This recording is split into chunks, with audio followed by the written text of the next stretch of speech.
can easily get bogged down in the details of various political arguments. Is the tax deal good for the wealthy, or it's really better for the middle class, or if it's a combination of the two? Let's forget about all the details for now. Forget about whether you're a Republican or a Democrat or anything like that.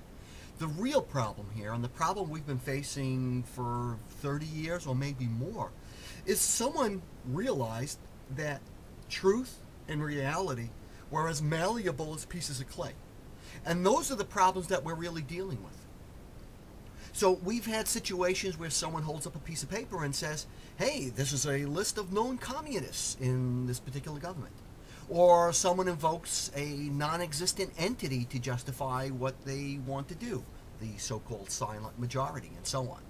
We can keep extending this list, but it became more and more of a problem, and my feeling is that it was accelerated once Reagan came into office.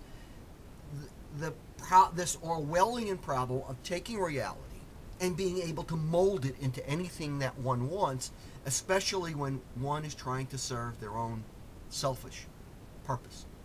We've come to the point where in our post-literate society, where complex thoughts have been Twitterized and reduced to tiny little pieces and so on, we no longer know the meaning of words anymore. We can no longer deal with long, complex arguments. Everything has to be short and very simple and very easy to understand.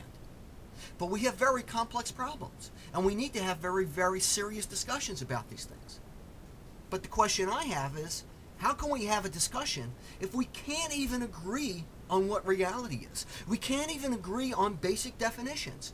Ask any typical American, what does socialism mean?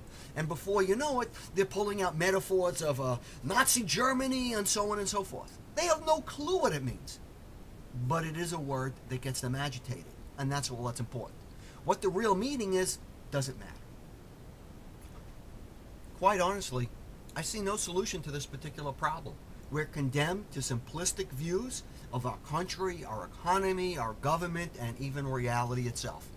So in the name of individualism, of our veneration of our various freedoms, we have become individuals who are free to be as stupid as we want to be.